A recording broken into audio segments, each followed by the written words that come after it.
everyone, this is Elle from Filipino Lifestyle in Cali. Guys, ang oras dito sa amin is 11 o'clock midnight. So, sorry guys, I will be having some snacks. It's just a piece of cookies.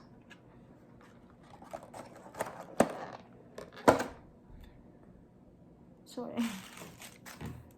Guys, ngayon po, meron akong kunting ipakita na bag. Ito lang yung nakita ko sa closet ko na medyo kaya I grabbed few. I wanna show it to you. These are quite old, but they're still okay. I hope you love it. So, wala po tayong magawa, di ba? Quarantine. Sa ibang part ng Manila, you have a modified quarantine. What is it?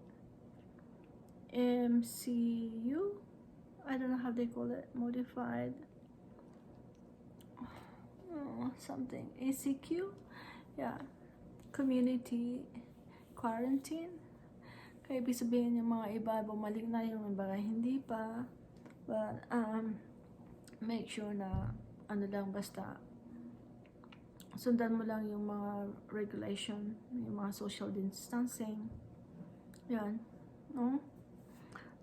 Tsaka yung wearing facial mask. Dito po sa Amerika, lately, merong pong, mga nagko-complain na ayaw mag-aso ng mask.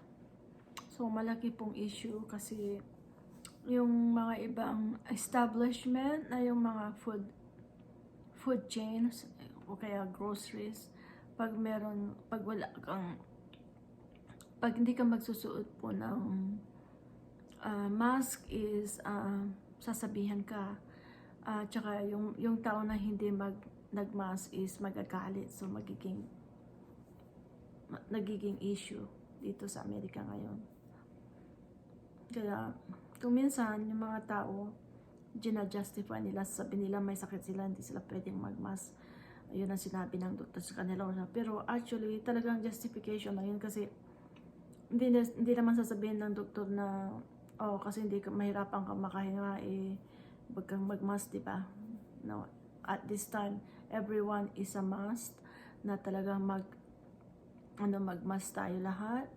Paglalabas tayo dyan sa, somewhere. So, nagiging issue yan ngayon sa Amerika, yung mga ibang tao dito, ayaw nila mag-mask.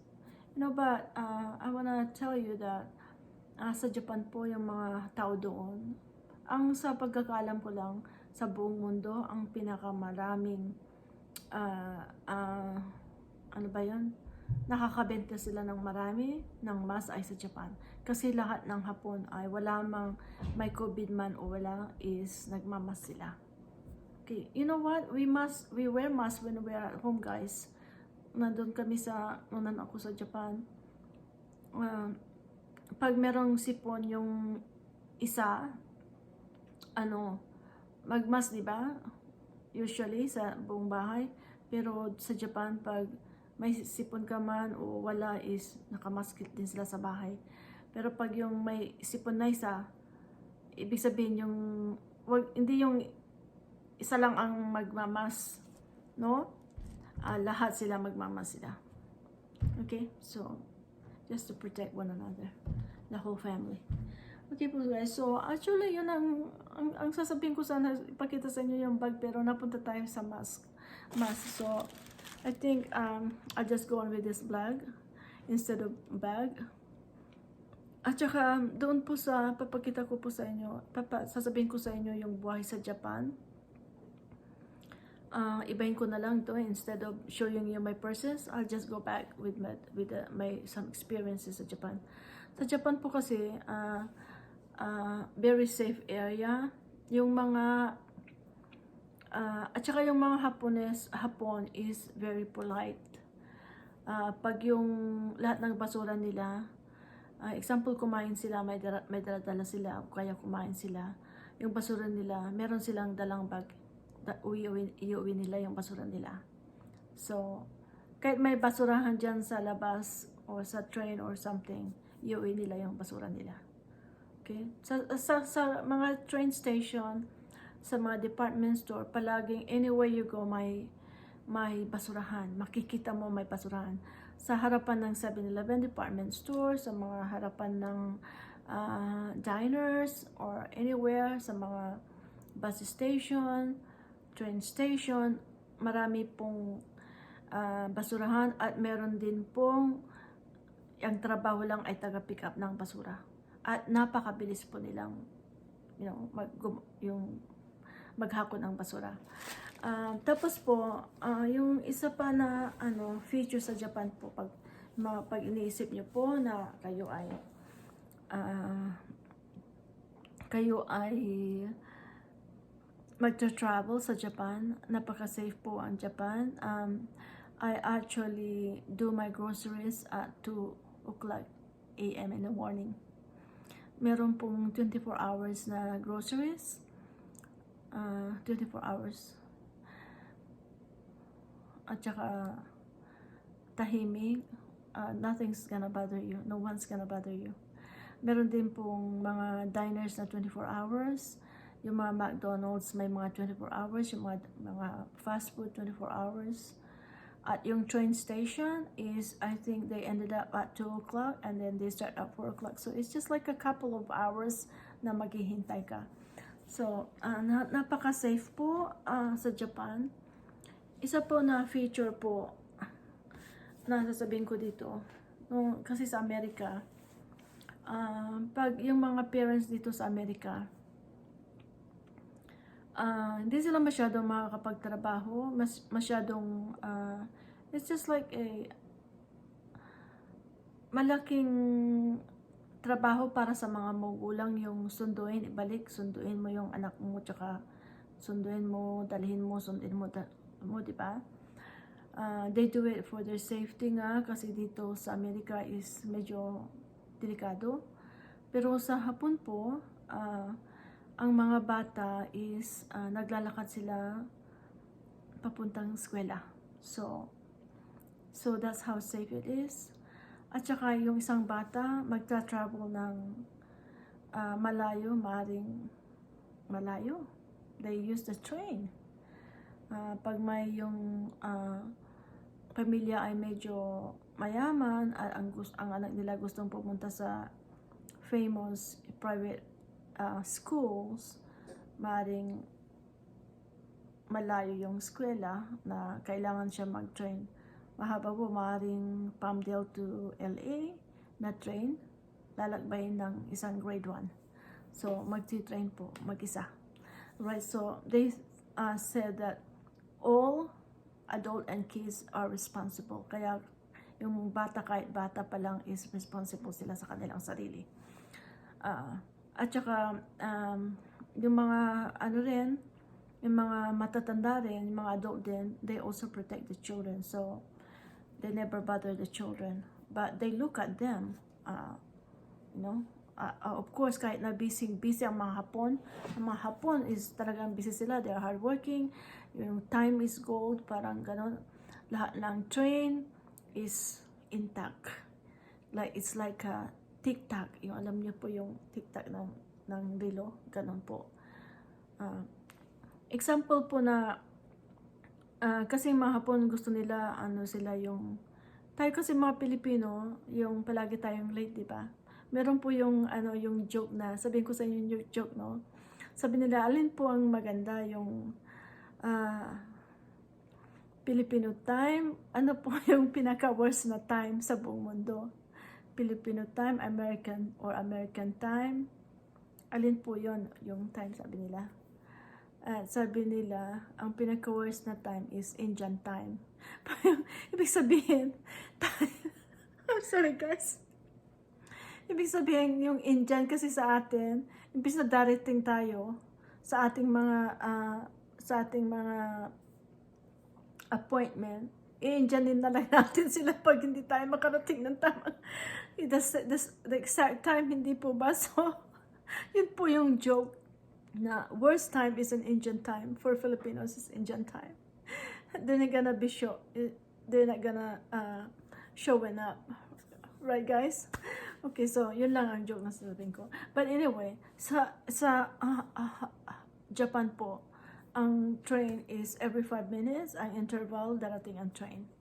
So, meron ding mga 10 minutes, may darating ang train.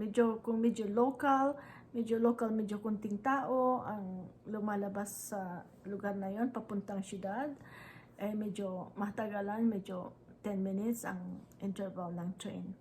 Every 10 minutes darating. So, it's not that bad. By waiting 10 minutes, meron din namang upuan sa train station, marami. At saka yun po, ano? So, isa pa na feature, masasabihin ko sa inyo kung bakit ang Japan is one of the best country of the world, and it's the very safest country of the world. At saka clean is safe. Yung clean din siya, malinis talaga. Yung mga restaurant nila is very clean. Yung mga vicinities nila is very clean, and dahil they themselves have self-discipline. May discipline sila sa sarili nila, every individual kailangan po. Kaya they're quite neat. Hindi sila nag-iwan ng basura sa kung saan-saan. Isa pa nasasabihin ko sa inyo na maganda sa Japan is yung lilingon ka lang kung ano yung kailangan mo, you can get it. Like, nakalimutan mo ang iyong salamin, there's an affordable place you can buy a salamin, right, for yourself. Pag wala kang time na gumawa ng iyong baon, your lunch bags, you can buy a lot of different kinds of food as lunch bags kahit saan, sa supermarket, sa convenience store, kahit saan po, sa mga maliliit na stalls, makakabili ka po ng mga rice bowl, mga salad, noodles, and stuff like that. Makakabili ka rin po sa vending machine ng banana, a hot Korean rice, a hot ramen. Makakabili ka rin po ng egg, chocolate, kahit ano po sa vending machine. At kung ikaw ay babae, nakalimutan mo yung mga gamit ng pambabae, like pads or panties or something, or brief, makakabili ka rin po sa vending machine. So, anything you can get from vending machine, meron po lahat. And very convenient. Meron kang madadaanan. Basta may madadaanan ka, may vending machine. Anywhere na madadaanan mo, may vending machine. Kung minsan may mga vending machine na ang hilirin nila is like 20 pieces of vending machine on that side and 20 pieces of vending machine on that side. Tapos, maglalakad ka lang ng konti, may vending machine ulit doon. So, at saka sa train station, marami ring vending machine. 4, 5 like that. Marami po, no? Tapos, meron din pong pag nagugutom, syempre, mga Hapon, they are very hardworking. Tsaka late na silang darating o kaya hindi na sila nakagahin ng almusal bago sila papasok pagbaba nila ng train. So, meron na dyang mga stall na kakain ka ng mabilisan. Meron ding nakaupo, pero ding mga lang yung talagang nakatayo. Kasi yung mga kumakain lang doon talagang kain, alis lang, ganon. So, that's how convenient is Japan. Ganun po, no? Okay, so, another thing na gusto kong i-feature about Japan is yung sa pagda-drive is very polite sila. And they observe the law, yung traffic laws, at saka kung ano yung speed, yun po yung speed. Kaya po, kunti lang po yung mga aksidente. At saka, there are less commuters dahil sa Japan po is maraming train, yeah, thousands and thousands of trains. Tapos, and millions of Japanese use that train every day. Tapos, meron silang regular train, meron din silang local train, meron din silang bullet train. So, express train, meron pong mga ganun. Okay po, tapos, ano pa ba na very convenient? Pag pupunta ka sa Japan at wala kang sasakyan, kahit hindi ka magsasakyan, kahit wala kang sasakyan, you can go anywhere you want to. Dahil sa marami silang transportation, iba't ibang transportation. Meron silang bus, meron silang train, meron silang taxi. Tapos pag gusto mong uminom sa gabi at hindi ka pwede mag-drive, at dalhin mo yung, example, may sasakyan ka, dadala mo yung sasakyan mo, iinom ka, tapos hindi ka na makaka-uwi, siyempre lasing ka na, so tatawag ka ng, ang tawag nila is Daiko, yung parang Uber, but this one is that they're gonna drive your car with you back home. So dalawang tao po, parang may magdadrive yung sasakyan mo, tapos susundan ka pabalik, right? So ganun po.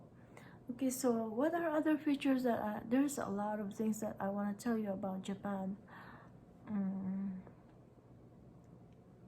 Tapos sa elevator, dahil ang mga Japanese are very polite, sa elevator, pag yung may magmamadali, everyone is rushing out there.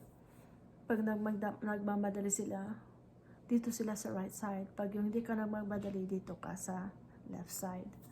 So, ang elevator nila is 1, 2, 3. So, tapos pag yung nandun ka na, maa-adapt mo talaga kasi ikaw mismo ang mahihiya pag hindi mo yun sinunod sa mga ginagawa nila. Tapos pagka hindi ka nila kilala, if they nabangga ka nila or something, or may tatanong sila, sasabihin nila, ganun palagi, nagbabaw sila. They are very polite. Yeah, if may tatanungin sila sa'yo, if they wanna approach you, something like that, yung magbabaw sila. That's how they are. Okay, so I remember yung mga anak ko, pag yung nasa telepono sila, sasabihin nila, opo, opo, opo. So even they were in a phone, they is still bowing. So that's how it is. So that's one of their custom. Okay, so what else? They had nice food. Their food is very healthy. Most of their food are not oily. I know they have tempura, but the tempura is, kahit na sabi mo na deep fry yun, is ano pa rin yung talagang tinatanggal nila yung they drain it, the oil in it. So mahilig sila sa mga croquette, you know, that's a French food, right? They have sushi, the authentic sushi, were the best sushi in the world, I guess. And they had variety of food, but most of their food are very healthy. And tofu and miso soy are the common, and they eat a lot of fish and rice. And they have different kind of noodles, ramen, soba, udon, somen. They have a lot of kinds of noodles. Alright, so they are fond of all kinds of even Western food. You can get Subways, McDonald's, Burger Kings, they have those kinds. Okay, so what else am I gonna be featuring you guys? I forgot my purse now. We talk about Japan, so I think it's interesting. Ano pa ba po yung sa Japan? Oh, I wanna tell you about that in Japan, because it's a very what do you call that? They are very updated on electronics. Alam niyo po, there is a place where everything is electronics. Anywhere you go is full of department stores. The department stores is lahat is electronics lang ang mabibili mo. Lahat computer, telephone, refrigerators, stereos, everything. Okay, stop it, Cookies. Could you please stop it, John? Stop it, okay? Okay, don't destroy. Okay, so yun po ang sa Japan, ganyan po sa Japan. At saka, asa na ba tayo? Asa na ba tayo? Nakalimutan ko kasi yung pusa ko nandito eh. Nagulo ako. Okay, so, you tried come in Japan. Tapos po, ang sasakyan doon is affordable. Ang dami pong, madami po kayong mabibiling magagandang car. Kasi ang mga Hapon is, they don't use their car too long. I mean, pagkatapos ng, meron po kasi silang yung ang tawag nila is JCI, yung Japan, i-renew mo yung sasakyan mo. So, instead na i-renew nila, bibili na lang sila ng bago. Kaya hindi nila masyadong ginagamit yung mga sasakyan nila ng matagal. Kaya the old Japanese cars are really in good shape and affordable, at saka marami po, napakarami. Okay, so at saka yung mga model ng mga telephone, refrigerator, update sila palagi. In every 3 months may bago, in every 3 months bago. Kaya po, pag yun ang aatupagin mo, talagang mawawalan ka ng pera kasi bibili mo palaging may bago, diba? So, palaging updated sila. Okay guys, so that's what I can tell you. I wanna tell you more about Japan. So for those who love traveling, ngayon may quarantine. So pag meron na tayong vaccine, maybe it might come back to normal. Pwede na tayo mag-travel. So please put Japan on your bucket list, because it's a nice place, and Japanese people are very polite. They have good food, good transportation, safest place in the world, and so forth and so on. Okay guys, so this is it. Ito lang pa aking masasabi. Yung bag na ipapakita ko sa inyo naputol, so next time ko na lang po ipapakita, okay? Or please don't forget to click the subscribe button, because I will be featuring about my country, Philippines. So I know that a lot of people want to hear about Philippines.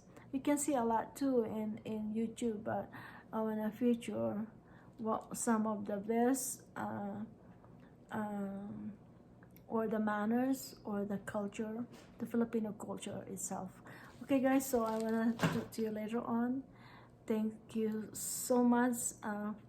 Maraming salamat po sa inyong walang sawang pagtangkilik sa aking channel at sa akin mismo. Thank you so much for watching guys. I love you guys. Bye now.